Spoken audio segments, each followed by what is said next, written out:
Hey there, comic lovers. EMoney, the old man, and Thor the Dog of Thunder back here with you again. We've been gone for 2 weeks now. We're back with you. All right, so give you a little update on Thor. Thor's been missing our walks since I've been out of town. So we took a little walk the other day, had fun. I always like to keep you guys updated on Thor's progress with his socialization and training. Not too many tests last week. He passed by a couple humans on the trail. Did he eat anybody? He was good with them. No, didn't eat anybody. A lot of people commented on how handsome Thor looked. Did you see any ducks? From a distance, maybe. Sissy. Yeah, and he saw one other dog. We kind of like went around this circle where you couldn't see anybody really until they're like right on top of you. So we round the corner and Thor stopped and he's like, "Whoa, other dog." But he was really cool. The other owner went around to get around us, but Thor was really he was curious, he was excited, but he was not aggressive. So that's a big win. And Thor obviously has not taken a step back since I've been gone. All right, so there's Thor. All right, so what we have going on today, we have the neighbor decided to mow the lawn like right before we got started, so that's fun. And that's our other neighbor over there. All right, so we have our usual comic book grades from last week. We have our preview for this week, and we're going to do something a little special. We're a little late to the party doing this because I took a vacation, so better late than never. We're giving our review of the Suicide Squad. And Okay, all right, so you admit that you taking a vacation screws timing up on stuff, right? a little bit, yeah. So how about you just don't take vacation? No, not doing that. All right, so our Suicide Squad review, and we're going to have our comic previews coming up. All right. A Ravager never flies solo, and neither do we. This is Back Issues.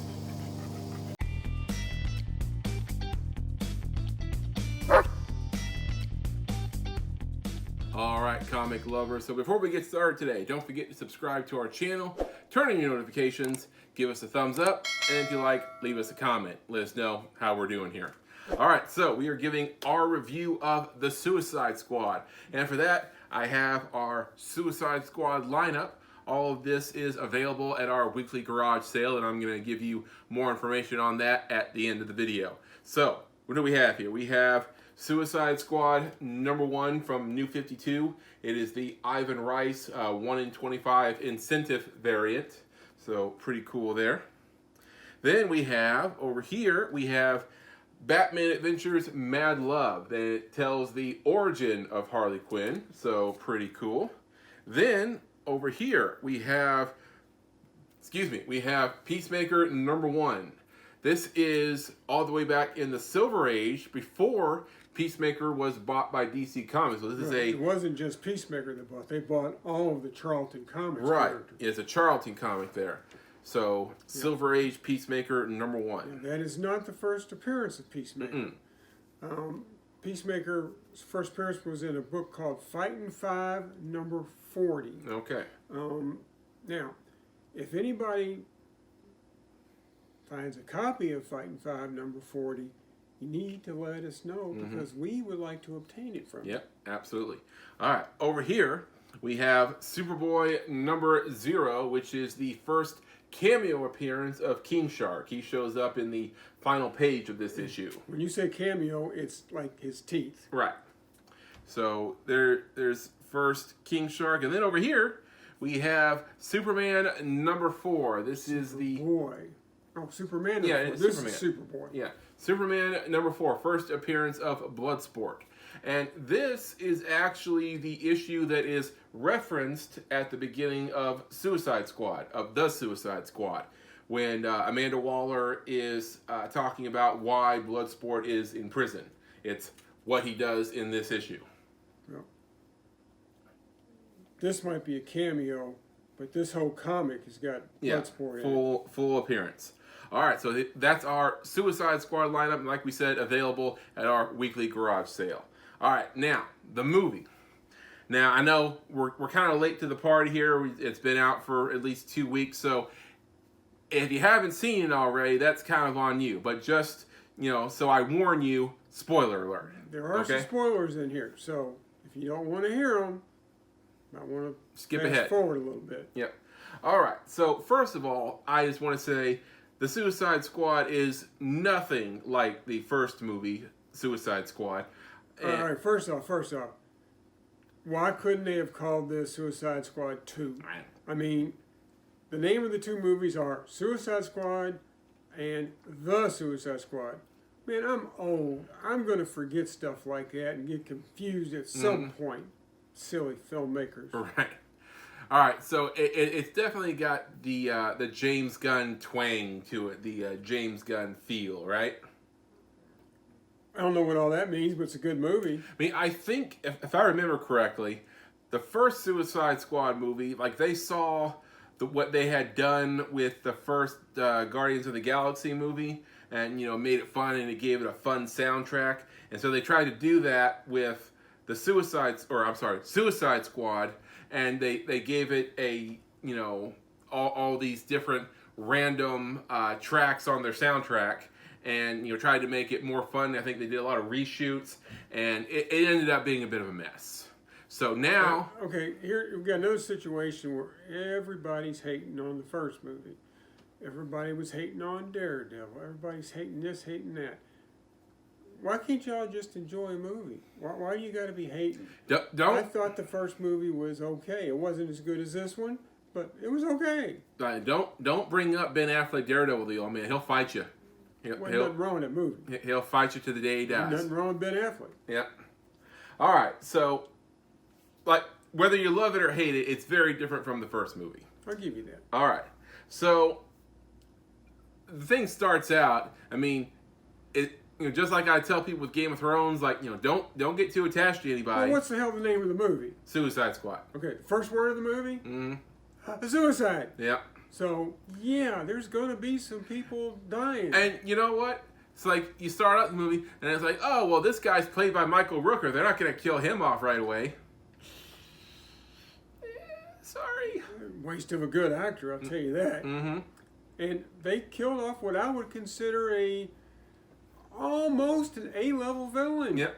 He's a strong B-level character. They just did the guy in. It's like, whoa! This is a dream sequence? No. Or, do you have a guy on the team who's gonna, reset time or something? Yeah, I mean, I was very surprised with it, but never mind. Yeah. So after the bloodbath, it's like, the real movie starts, and they show you the other team of the Suicide Squad, and we get introduced to a couple new characters. For example, you've got Bloodsport, played by Idris Elba, and no disrespect to Idris Elba, but the character, I mean, it seemed like they couldn't get Will Smith back as Deadshot, so they wanted a character who was almost like a carbon copy of Deadshot. You got a guy who, he's a weapons expert, and, he's really good with guns, and he's motivated by his daughter. So, Yeah, there were some similarities. Mm-hmm. I mean, I'll be honest, when they first announced Idris Elba for the cast, and they didn't know who he was going to play, I thought he was going to replace Will Smith as Deadshot, just have the same character. Which would have been fine, because I'll be honest with you. In my humble opinion, which is the only one I care about, Idris Elba can play anybody he wants to. Pretty much. That is one fine actor. Mm-hmm. So you got your serious character, I guess, with Deadshot. Then you have, the returning... With who? Huh?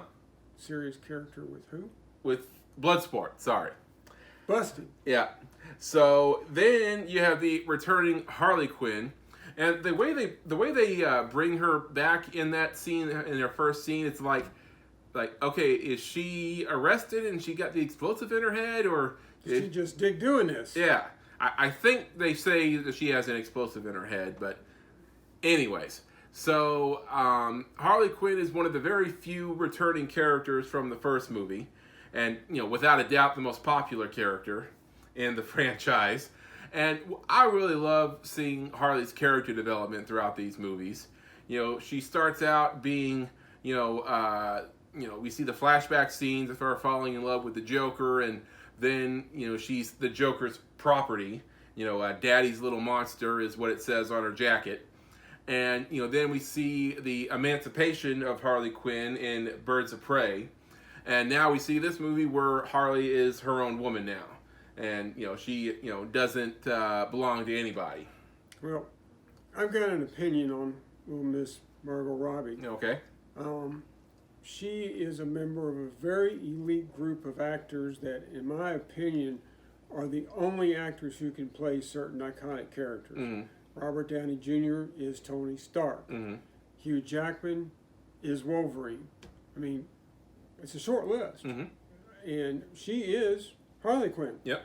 No doubt. I don't want to see anybody else put on the makeup and play that character. So, I mean, you say that, but Kaylee Cuoco has done the voice of Harley Quinn in the Harley Quinn TV show. I mean, could you see her as a live-action Harley Quinn? I like little Miss Penny from Big Bang Theory. I think she's gorgeous. I think she's a fine actress. We've seen a few episodes of her new show. Oh, the Flight Attendant? Something like that. It's pretty good. She does a good job. Mm-hmm. She can act, no doubt. She got a I believe a Golden Globe nominee for that role. Which she deserves. Yeah. But Margot Robbie is Harley Quinn. I'm sorry. Okay. All right. So, and Harley, she kind of gets like her own mini movie in this movie, where there's a whole plot line where she gets separated from the group, and she's captured by this guy, and he tries to romance her, and Harley, she's into it for a little bit, but then Harley Quinn, showing her character growth, has the red flags go off in her head, and then decides to do something about it, and eventually finds her way back to her friends. So again, shows the growth and character development of Harley Quinn in this movie. So you got Harley here, and then speaking of comic relief, you have John Cena as Peacemaker. Okay, first off, Peacemaker, the character of Peacemaker, he's not all, the deck of cards and isn't complete. It doesn't go to the last floor, whatever you want to call it. That character's loony as a fruitcake. Mm-hmm. John Cena, I followed a lot of wrestlers as they tried to get into the movie industry. The successful ones. Yeah, some have better luck than others. Dwayne Johnson, The Rock, powerhouse. Yeah. Well, I mean, anything he's in, I'm going to watch. Yeah. I mean, you have some wrestlers like, Randy Orton, he's made a few attempts to break into acting, hasn't had much success. Paul White, The Big Show. I mean, great guy, great sense of humor, has never found that really iconic role for him. Well, I mean, he does okay with the parts he gets. Yeah. But you have Dave Batista, one of my favorites. I started following Batista when he announced that he wanted to get into acting. Mm-hmm. The man said, that's what I'm going to do. He took acting lessons. He got a good agent, mm-hmm. and he found some parts that he could play, and then he grew as an actor to now he doesn't have to get the muscle-bound superhero parts. Mm-hmm. He can play just about damn near anything he wants to play. Mm-hmm. Now, John Cena started out with mostly comedy roles. Well, I mean, his first role was the Marine, right, with Robert Patrick as the villain. And it was a straight-up action flick. Which is fine, and you expect wrestlers to be able to do that kind of movie. Mm-hmm. I mean, that's fine. But now he's done, he was in Blockers, straight-up comedy. He's got a new movie on Hulu, I think, Vacation Friends, that's a straight-up comedy, wanting to see that. So, and he does a good balance of action and comedy, in my opinion. In my opinion, most of what he's done recently that was successful was his comedies, mm-hmm. which is fine. I don't particularly like comedies, so I'm not going to notice an actor as much. Mm-hmm. But the part he's doing in this movie, it's not an easy role to play. Mm-hmm. I mean, to come off as that type of character, I got my eyes on you, John Cena. I'm watching. They can't see me. You could get on that list with those other guys. Yeah. Sisters with Amy Poehler and Tina Fey. He was the best part of that movie. He was great in that. But anyways. You say so. Okay. So then you got John Cena. And then, for a little bit of dry humor, you've got the Polka Dot Man. Oh, I'm sorry. I forgot to mention this. Going back to John Cena for a second.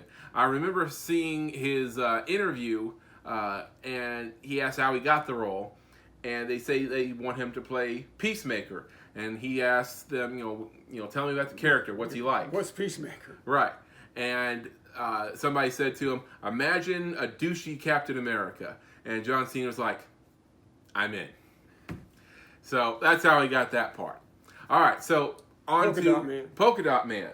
So I remember seeing a meme on Facebook recently where it says, Polka Dot Man and Taskmaster have both made their on-screen debuts this year. And I liked Polka Dot Man more than Taskmaster. True. Yeah. True.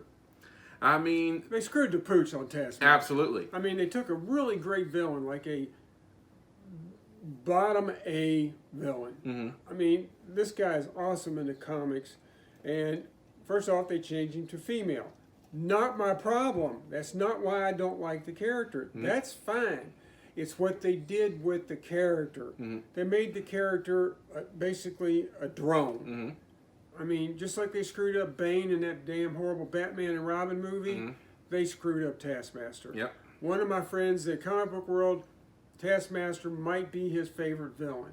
I thought he was going to cry. Yeah.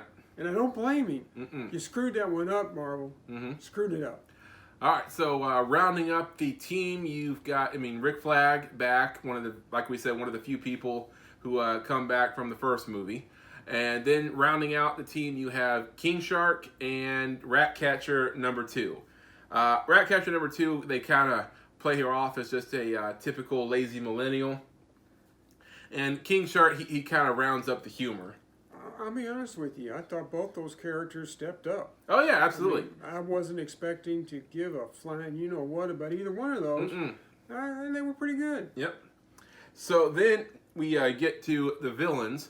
First, you've got Peter Capaldi as the Thinker.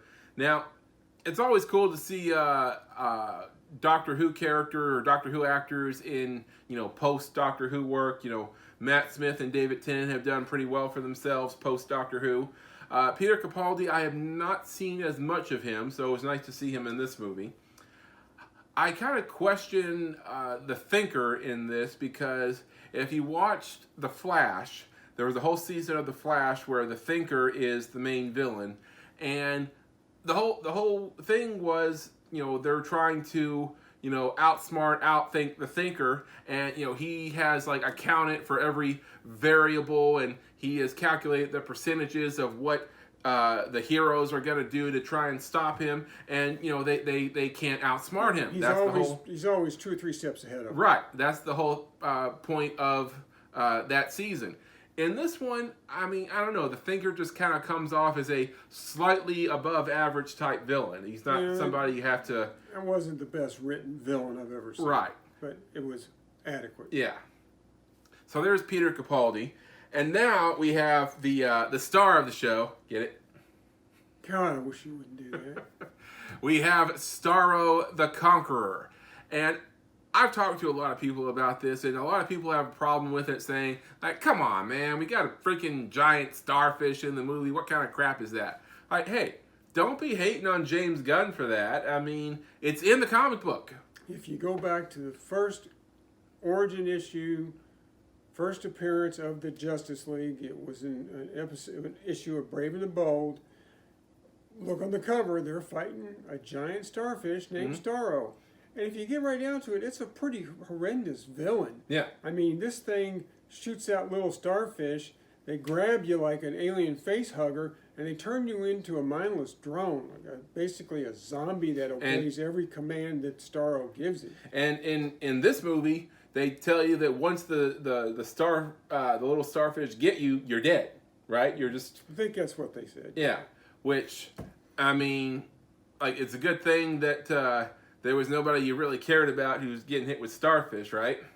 Because, I probably would have written that a little bit differently if they had taken over somebody you cared about. Yeah. All right, so a lot of people didn't like Starro. I say, it's in the comic book, so... I didn't like that the Starfish or Starro was rainbow colored. In the comics, he wasn't that multicolored and bright. Yeah. I would have been happy with tan and a few shades of green.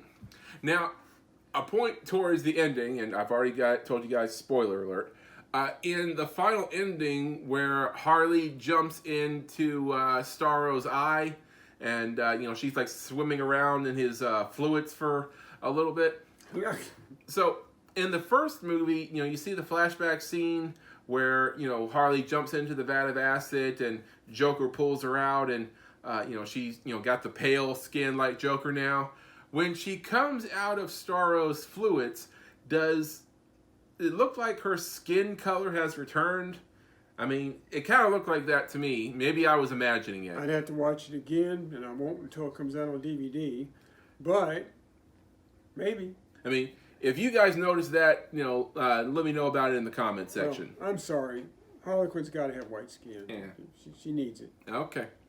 I mean, in some versions, she never had white skin to begin with. I mean, that seems like a relatively new thing they did. I don't remember a version. I mean, in the animated series, she never had pale skin. She just, dressed up in her, her Harley Quinn outfit. Yeah. I don't remember, so I don't know. All right. So that does it for Starro. So, my opinion, the Suicide Squad so far, best superhero movie of the summer. It was our #1 movie of the summer and #1 superhero movie of the year so far. #1 movie of the year, in my opinion. Well, not just the summer. I mean, we still have a few more months to go. Year to date. Yeah, and we have 3 Marvel movies still coming. Mm-hmm. So, my prediction, it's gonna hold the spot after Shang-Chi and the Eternals come up. Who knows about the Eternals? Yeah, you never know. I didn't like the characters in the comic book. Don't care about them. But I felt the same way about Guardians of the Galaxy before the first movie came out. Didn't care. Thought this was a waste of time. Of all the characters you decided to do a movie about, why the Guardians? Mm-hmm. Hey, old man was wrong. Yep. Again. Mm-hmm. So I'm not going to say the Eternals is going to suck. I'm going to go watch it. Well, I think the Suicide Squad will hold the #1 spot for those 2 movies. But December, Spider-Man No Way Home coming out, I feel like that's going to be tough to measure up to. I hope. Since I've managed to avoid all trailers for that movie. Yeah, I've seen the trailer for Spider-Man. He has not. And I won't. No. So, the Suicide Squad, #1 movie of the summer, our opinion, with 3.5 popcorns out of 4. Yeah, we don't go 5 popcorns like we do 5 shields. Yeah, I know. We're weird. And to be honest, 4 popcorns. I have never given more than 1 movie in any year 4 popcorns. That's the best year ever. There was 1 movie with 4 popcorns. Mm-hmm. So 3.5 is powerful. Yep. All right, so there you have the Suicide Squad review. Now is time for our comic book reviews. And like we said, all of these will be available at our garage sale this Saturday. All right. All right, so first we're going to do our mentions. Now, I can't call them honorable mentions because sometimes we might have something negative to say about them. And like we said, we grade on a 5 shield rating system. We each give 2 scores, one for writing and story, the other one for artwork. And then we combine those 4 scores together to give it an average overall score. And we don't collaborate on these scores before we sit down and compare. I mean, I don't do anything to influence EMoney. He doesn't do anything to influence me. So they are honest scores. A lot of times they match up. Sometimes, yeah. All right, you ready? Yep. All right, so first mention, we have Amazing Fantasy #2.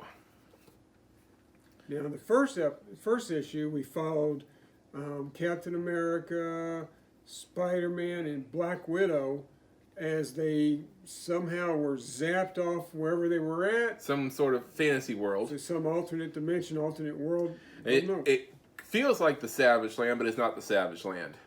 So we kind of follow them as they meet, new enemies, new allies, things like that.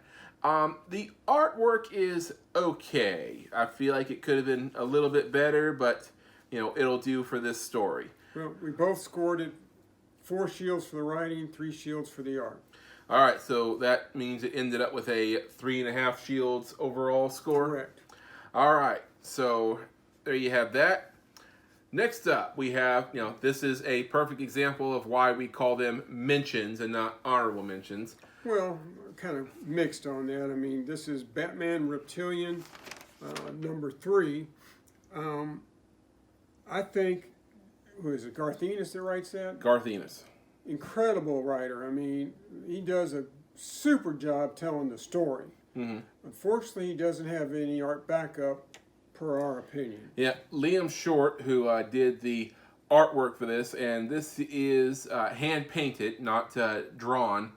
And despite it being hand-painted, and, I mean, Batman, he looks okay for a lot of it, but some of the stuff he does with other characters is terrible. And plus, the pages are so dark, and I know it's Batman, so it's supposed to be dark. Still got to be able to see what's going on. Yeah, I mean, when it becomes so dark that you can't see what the hell's happening, then you've gone too far. And also, I don't like the way he does a lot of the characters, like Joker, for example. I hate the way he draws him, and a few other characters. It's so sad when a great writer like Garth Ennis, he gets tethered to a bad artist, in our opinion. By bad, make sure you understand that this is just our opinion. You might totally disagree with us. Sure. Because beauty is in the eye. Mm-hmm. So, in my eye, I don't like this art. Mm-mm. I mean, I like some of the guys that draw real clean drawings, like John Byrne, Jim Lee. Ditko, I thought, was extremely talented. But compared to this type of work, is a totally different story. Mm-hmm. And, the artist who did this variant cover, Collie Hamner, did the cover. I mean, I would have preferred the story being done by him versus, Liam Short's artwork. In my opinion, most of the time that a cover is done by a different artist than does the interior, you got a good chance that the cover artist is better. Mm. All right, so... and we're going to continue reading it because it's like a 6-issue miniseries or something. And the story's good. Yeah, story's great. Just, don't like the artwork. So, Batman Reptilian number 3 comes in at... it's actually scored 2.75 shields, so we rounded up to 3 shields out of 5. All right, and our final mention for this week... Hang on, let me get a crane to move this huge thing over here. Is the oversized, thank you for that, DC Comics, Superman versus Lobo. All right, so in this, I had to try to move it around to avoid hitting the other comics because it's so freaking big. All right, so in this issue, Lobo is on vacation and things don't go as planned. He's enjoying himself. The main man's got to relax. Yeah, that's what he likes to call himself. And, things happen, and Superman has to turn up. And Lobo doesn't like the praise and the recognition that Superman gets for his accolades. And, if you want to, get the praise and the adoration, then, stop being such a son of a bitch. But that's not Lobo's style. Loco, by definition, is a some bitch. Mm-hmm. So instead of, raising his reputation, he is going to try and bring down Superman's reputation, which is his plan when he gets to Earth. So the artwork is okay. Nothing to write home about, but doesn't distract from the story. And writing, not bad either. It's okay. Yeah. So we're going to continue to get this. It's a mini-series, right? I think so, and it's also a black label title. Yes. So Superman versus Lobo comes in at a 3 shields. 3 shields out of 5. So don't think you can make room for it in your comic book box, though, because it is huge. You're going to have a magazine box. Mm-hmm. All right, so that is our mentions for this week. And now moving on to our top 3. All right. So our top three. Tell me if you heard this before. There was a three-way tie for places 1, 2, and 3. So as always, we had a contest to see what we could do. Well, I had to struggle. I mean, we've already flipped the coin. We've had a staring contest. I mean, and then I thought, oh, let's get simple. We cut for high card out of a deck of cards. And I won. I don't win very often, so I was tickled to be able to place these three comics in order as we perceive them. They all got 3.75 shields, so they were rounded up to 4 shields. Now, the amazing thing is, all three of these books are from DC Comics. I don't remember that ever happening, where all three of our top three were from any individual company. But, interesting. So, number 3 is Robin number 5. Now, you have to admit, we've been enjoying this book all along. Mm-hmm. All right, so in this issue, Robin, in an earlier issue, had been taken from the island where this Mortal Kombat style tournament had been happening, this combat tournament to the death. He had been taken off the island, and now he has been confronted by the Bat family, specifically all of the former Robins. You have Dick Grayson, Nightwing, Jason Todd, the Red Hood, Tim Drake, Red Robin, and finally Stephanie Brown, the Spoiler, all of which have worn the mantle of Robin at some point in the past. You really are an expert on the Robins, aren't you? I guess. All right, so they're trying to get Damian to come back home because they find out he's in a tournament to the death. So, don't want him going back to that, and they're chasing him to get him to come back with them. And I thought there was some great character development between Damian and a few of the other characters in this. Towards the end, Damian has a heart-to-heart with the black sheep of the Bat family. I'll let you figure out that one. Yeah. And eventually he, I won't spoil it for you. And we see Damian take his next steps. And good writing, decent artwork, ended up with 4 shields out of 5. All right. And number 2, as I arranged them, we have from the Milestone Group, a book that I like with the old Milestone publishers, is Icon and Rocket, Season 1, number 2. All right, so we're still kind of in the early stages of Icon Rocket being the second issue. Icon has given Rocket some of his alien technology to give herself some powers.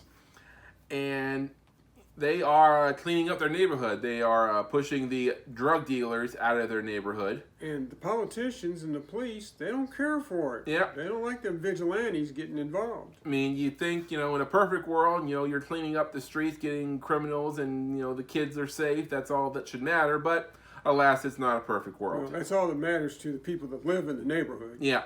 And I thought the way the neighborhood handles Icon and Rocket, it's very similar to a lot of Spider-Man stories where, New York looks after Spider-Man.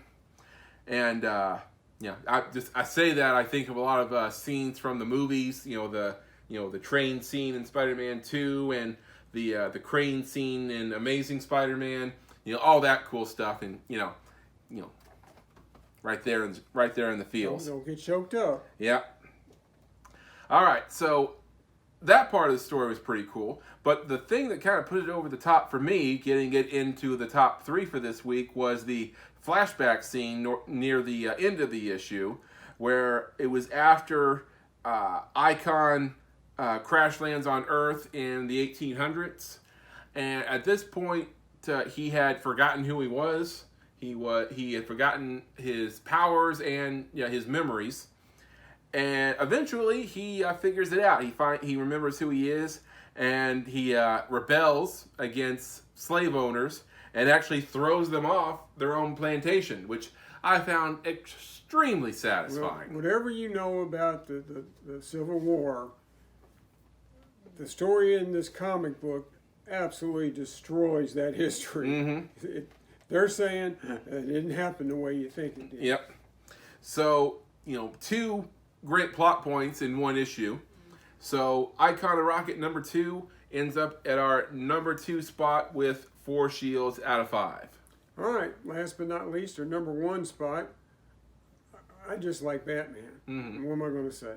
So, Detectives number 1042 gets the number 1 spot this week. All right, so this one, it wraps up, or at least I think it wraps up, a story that I thought had been kind of dragging on for a little bit, where a giant crime boss by the name of Mr. Worth thinks that Bruce Wayne is responsible for the death of his daughter and that Batman is protecting him.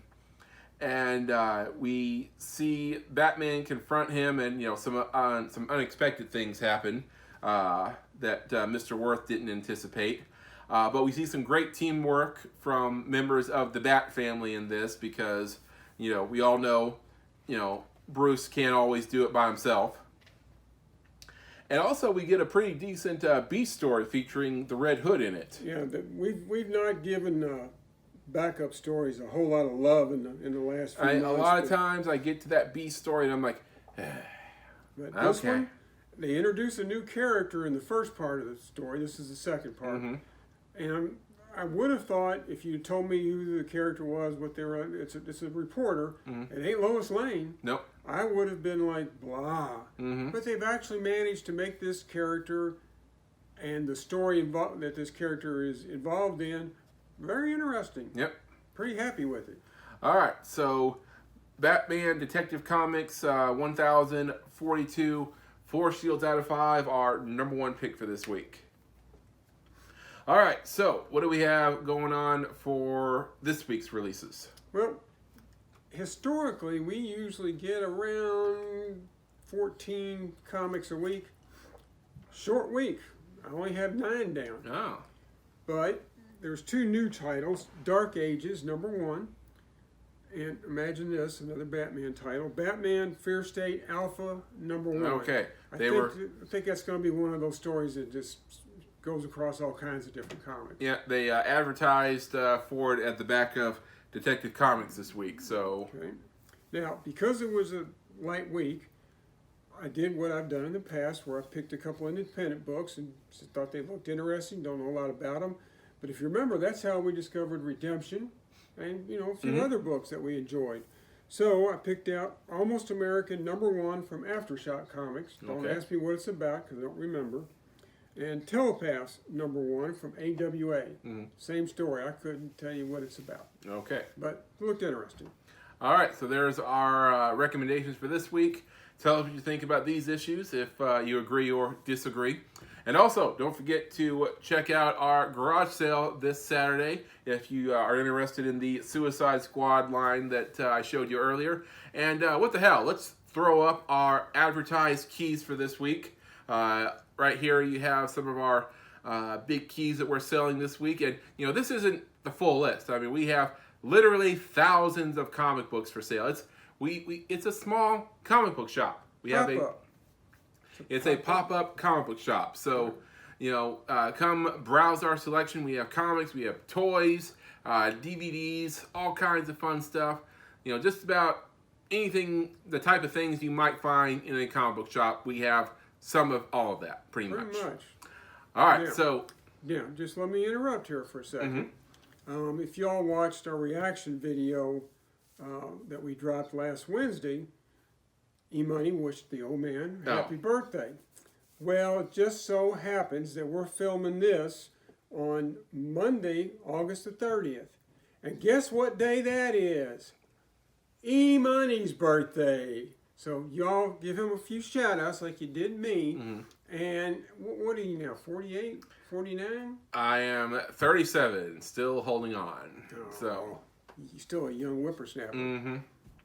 All right, so you go ahead, wish me happy birthday in the comments section. All right, so let's head back up into the garage with... I forgot about Thor. Yeah. He's probably chewing stuff to shreds up there. Let's go. Yeah, let's go. All right, back out here in the garage with Thor the Dog of Thunder. Being such a good boy. Yes, you are. Yes, you are. All right, so I have a new Stump the Old Man question. And since we reviewed the Suicide Squad today, I have a Suicide Squad related question for you. All right, so the question is, name 3 members of the original modern Suicide Squad debuting in the 1980s. So you're not talking the movie, you're talking the comic book. Comic books, yeah.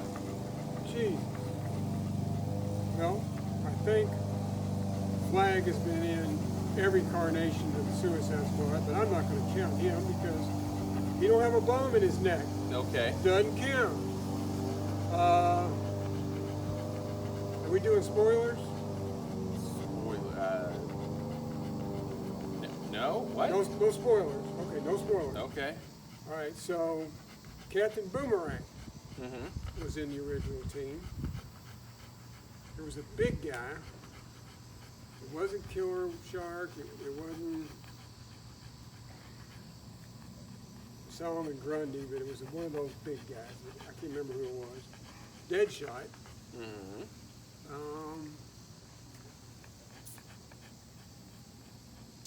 Let's see, who else was it?